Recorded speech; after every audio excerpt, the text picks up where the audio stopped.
Kumusta ba yung pakiramdam San Edo na mabanata ng isang Alan Peter Cayetano? Kumusta ba?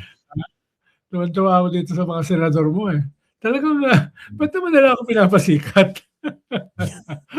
Talagang nakababad yung column eh, no? Nakababad. Sabi ko, ba, ibang level to ah. Pinalabas yung column ko sa Senado. Ano ba yan? Na-hurt Tapos, yata eh, no? Nang tawagin niyo silang senador. Pero, hindi naman, kasama ba si Cayetano ron? Masyado naman yata siyang na-hurt. Siyempre, kasama siya doon. Sa, ano ba? Ah, Nine Buddha's Line. Oo. Ganun Ganun ba? ba? Saka, talagang binalikan na nakaraan. No? Oo. Alam ko, sa multiverse yung nakaraan na yun. Diba? Sige. Pero ikaw, believe ka talaga. Syempre. Syempre, naniniwala ako kay Cayetano. Napakataas ng kredibilidad nun eh. Lalo nung nagle-lecture na about decorum, about good behavior. Sabi ko, hindi talaga ipokrito itong si Alan Peter Cayetano. Hindi siya Diba? ipokrito. Hindi. Tawagin kang oportunista, balimbing. Oportunistang balimbing. Sabi ko, nakatingin ba siya sa salamin? Ha? Nakatingin ba siya sa salamin nung sinasabi niya? Pero sa Nedo, ito lang papasagot ko sa inyo squarely itong kanyang paratang kasi seryoso yun eh. Sabi niya nung kayo raw magkasama dyan sa Aquino administration, kayo daw yung naghaharap ng kakampi dahil hindi kayo pabor dun sa track or approach ng nooy Pangulong Benigno Aquino III. Diba? Ayaw yung parang maging agresibo yung approach sa China. Ano ba yung totoo doon? Walang katotohanan yun. Dahil una, ba't naman siya yung kukunin ko para kumbinsihin si Pinoy para baguhin ang kanyang foreign policy? Di ba si Alan Peter yung tumawag kay Pinoy na abnoy publicly? Di ba? Parang mali naman yung kukunin ko para kumbinsihin si Pinoy. Ikalawa, DVD lang nga eh. Na-picture na ako, bibili ng DVD, nag-resign na ako eh. Eto pa, kukontrahin ko pa yung foreign policy ng presidente. Sisipain ka nun.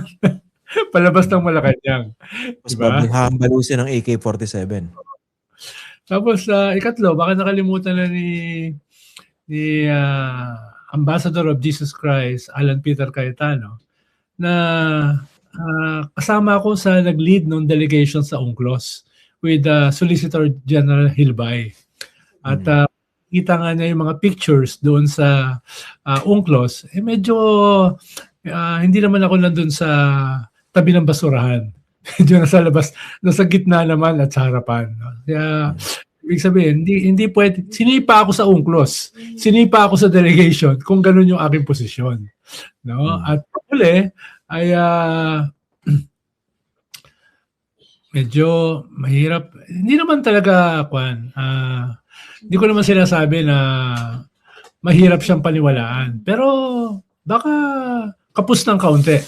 Dahil ito rin yung tao na nagsabi na walang namatay dito sa Tokhang. At yung mga namatay ay lahat ng laban.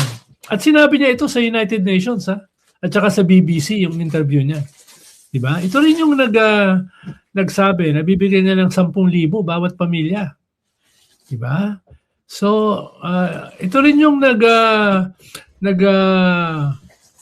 salita sa United Nations nung siya yung Secretary of Foreign Affairs na sinabi niya na ginawa lang ni Digong ay isalvage yung kinabukasan ng ating bansa, ng ating mga kabataan. So, medyo baka you have to take with a ton of salt yung mga sinasabi niya. Medyo lang, no? Medyo lang. You don't have to take my word for it, no? Don't have to take my word for it, no? Lalo na itong host. Bilib na bilib ito eh. Bilib na bilib ito kay Alan Peter. Kaya, ganun lang. Sobra. Sen, tanongin niyo ako, Sen. Kanino ako mas naniniwala? Kay Sen Edu o kay Sen Alan Cayetano? Pakitanong. Kanino ka mas maniniwala?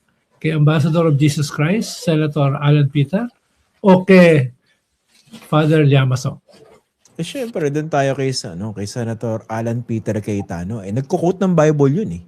Isipin mo. Malapit sa Panginoon yun. Magkakapila, nagdadasal pa. Diba? Oo parang parang gamit na gamit yung Biblia eh. Laging kino-quote eh. Kung Saka makakapagsalita lang yung Biblia eh. Di ba? sino ba naman ang mangangahas na tawagin yung sarili niya sa isang Senate hearing as the ambassador of Jesus Christ? Ibig sabihin, talagang napakadalisay ng kaluluwa mo para sabihin nyo. Siyempre. At saka gustong-gusto ko kay Senator Alan Peter Cayetano, pa nagle-lecture siya about proper decorum, yung proper behavior. 'Di ba? Kasi kanina kasi magkasama kami ni Commodore J. Tariele. Pinapanood namin yung bahagi ng debate ni Cayetano kay Pangilinan, kay Kiko Pangilinan. Natatawa ako, sabi ko kay Commodore J, sabi ko, ang lutong ng Tariela. Parang with disdain eh. Tariela, with disdain. Pero pumasok sa isip ko ng Senator, sabi ko, ibang level din yung hypocrisy nitong si Alan Peter Cayetano. Biruin nyo, para makapag-lecture about proper decorum, good manners, yung sinuportahan yung dating Pangulo, numero unong bastos, Panginoon ng kabastusan. Yun ang pinagtatanggol niya eh. Tapos kayo magle-lecture about good behavior, tapos sabi in the context of foreign relations, yung presidente bang sinuportahan niya? Diba ito yung minura yung Diyos. Yung Diyos, yung Pope. Yung presidente ng Amerika, binanatan. Si Obama. Dapat daw may paggalang kayo sa mga heads of state, di ba? Oo. Ano yun? Tingin mo naniniwala talaga siya ron? Baka. O talagang binubudol lang niya yung mga nakikinig sa kanya? Hindi ko alam, Sen eh. Pero eto, hindi naman ako exegete o yung biblical scholar or expert. Pero hahanapin ko nga dun po sa mga eksperto sa Biblia. Ano-ano po ba yung mga bahagi ng Biblia kung saan may tinuturo patungkol po sa hypocrisy? Pero paano ko napasama dyan? Si Tariela lang naman binabanatan niya. Hindi ko alam. Mukhang malalim yung yung pagkakagalit sa inyo, Senator eh. Meron mo, pinost pa yung column ko. 12 lang yung nagbabasa ng column na yun. Hindi ngayon, 26 na. Hindi ako kasama ron for the record. Hindi ko binasa yun. Pero hindi kahit ikaw, babasahin mo na reluctantly, di ba? Oo, nag-curious na ako. Oo. Laki-laki mo naman ng big screen, no? Ang laki, no? Pero kumusta yung pakaramdam? Parang does this, parang add to your resume? Parang, kumbaga, you can now say, I made it. Diba? Medyo. Parang parami yung mga senador na bumabalat sa akin, eh. Oo. Mga patol, eh, no? Oo. Tapos, ako ko lang naman kasi kay Ambassador of Jesus Christ, Alan Peter Cayetano. Kung siya ay magsisinungaling na lang dan, di ayusin na niya. Diba? Ayusin na niya. Pwede naman sila magkonsultahan doon. Marami naman sinungaling doon sa mga kasama niya. Diba? Uy, ganito wag masyadong ganito. Ganito yung pagsisinungaling na maayos. Para believable. Diba? Yung mga ganun ba? Magsisinungaling ka na lang, hindi mo pa inayos-ayos eh. Yung problema, it will be your word against his. And ginamit niya yung pulpito ng Senado. Okay na ako ron. His word against mine. Okay na ba yan? Nabusog nga yung puso ko nung binabasa ko yung mga comments. Ano ba? Hindi ko alam na may mga may naniniwala pala ng konti. Kahit konti lang. Kahit pa paano. At handa depensahan. Nakakabusog din ang puso eh. No? Ito pala, sa mga viewers natin na baka nalilito. Sorry. Hindi, baka nalilito ibang...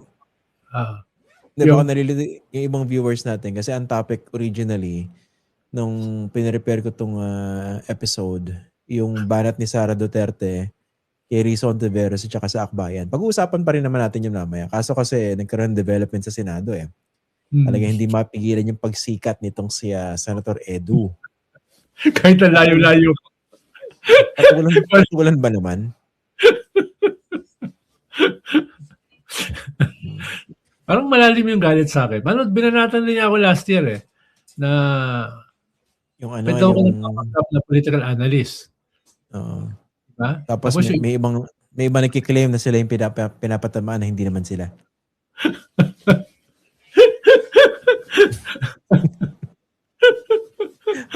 May Talagang ganun, ano? hindi mo bibitawan yun, Hindi ko mabitawan. Oo. Malalim ang ano, malalim ang galit ni Senator Alan Peter Cayetano, no? Pero yun nga, no, kanina kasi ang haba ng debate nila, no, dito sa resolution na I understand, no? Lumusot na rin finally, condemning the statements by the Chinese embassy. Ako, nung pinapanood ko yung debate nila ni Senator Pangilinan, ang tumatakbo sa isip ko, Senator, alam niyo kung ano? Sabi ko, Ano? kailangan pagdebatihan ng ganito kahaba ito? Simpleng-simple lang, eh. Simpleng-simple lang yung usapin, eh, no? Oh, grabe, Umabot. Umabot pa. Pati ako nadamay pa. Nadamay pa yung nananahimik naman sa Hanas, eh. Nagbabakasyon na lang nga, eh. Napilitan tuloy ako ngayong, pumitik ng kaunti. Kaunti lang naman. Konti lang naman. Pero alam mo, Sen, no? I don't know how you see it. No? Pero ako, ang basa ko rito, ginagamit lang nilang scapegoat itong si Commodore J. Tariela. Don't worry, Commodore. Hindi kita itatariela. Diba? Kung itariela ka ng mga hindi pro-China senators, eh, no? Ginagamit lang siya scapegoat, eh, no? Para magkaroon sila ng trigger. Yung mapapag-initan. Diba? Doon sila no? Mag-gang up.